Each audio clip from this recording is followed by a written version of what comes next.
മോനെ ഷമ്മിയൊക്കെ പഴയതായില്ലേ? എടാ മോനെ. അല്ല, എന്റെ നിലപാട് ഞാനത് പറഞ്ഞേക്കാം. ഇനി ഇങ്ങനത്തെ ചോദ്യം ചോദിക്കണ്ട. അവർ ചെയ്തത് തെറ്റാണ്, പറഞ്ഞത് തെറ്റാണ്.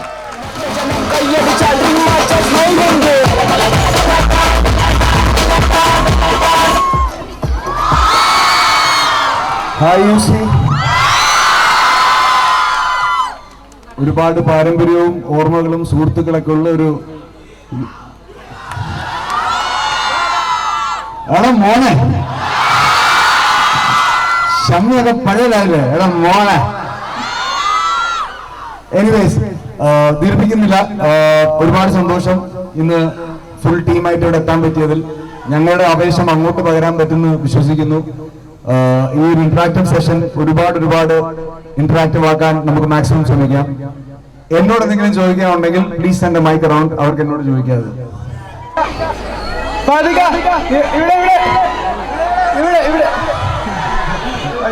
ഞാൻ ഫാദിക്കയുടെ ഭയങ്കര വലിയൊരു ആരാധനാണ്.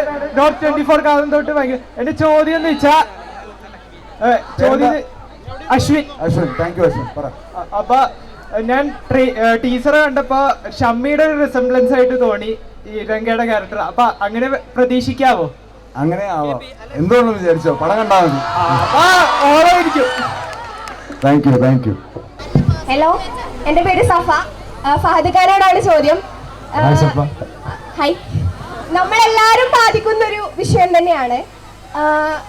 മലയാള സിനിമയിലെ ഏറ്റവും പ്രധാനപ്പെട്ട ഇന്ന് മുന്നോട്ട് നിൽക്കുന്ന ഒരാളെന്ന നിലയിൽ സാറിനോട് ഞാൻ ചോദിക്കുകയാണ്. കലാഭവൻ RLV രാമകൃഷ്ണന് ഒരു വിഷയം ഉണ്ടായി. അപ്പോ സത്യഭാമ ഉന്നയിച്ച കാര്യത്തോട് സാറിനുള്ള നിലപാട് എന്താണ്? അല്ല, എന്റെ നിലപാട് ഞാനത് പറഞ്ഞേക്കാം. ഇനി ഇങ്ങനത്തെ ചോദ്യം ചോദിക്കണ്ട.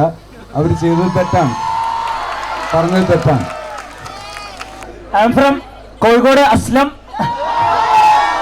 പറയൂ. കോഴിക്കോട് അസ്ലം. ഇക്കറൊന്നും ചോദിക്കാനില്ല, പറയാനുള്ളൂ. എന്റെ കണ്ണുകൊണ്ടുള്ള അഭിനയം പഠിച്ചവനാണ്, കിടിലാണ്, ഉഷാറാണ്.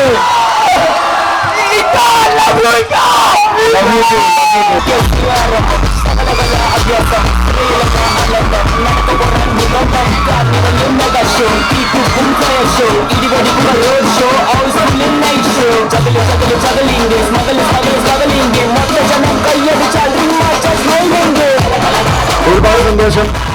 എനിക്കിത് ആദ്യമാണ് ഒരു കോളേജിൽ ഇങ്ങനെ ഒരു സിനിമയായിട്ട് പ്രൊമോട്ട് ചെയ്യാൻ വന്നത്. ഒരുപാട് സന്തോഷം. ഭയങ്കര ആവേശമാണ് നിങ്ങളിപ്പോൾ എനിക്ക് തന്നിരിക്കുന്നത്. അപ്പോൾ ഏപ്രിൽ 11-ാം തീയതി പ്ലീസ് പടം കാണുക. ഇഷ്ടപ്പെട്ടെങ്കിൽ നിങ്ങളുടെ ഫ്രണ്ട്സിനോട് പറയുക, ഇഷ്ടപ്പെട്ടില്ലെങ്കിൽ ആരോടും ഒന്നും വിടരുത്. Thank you.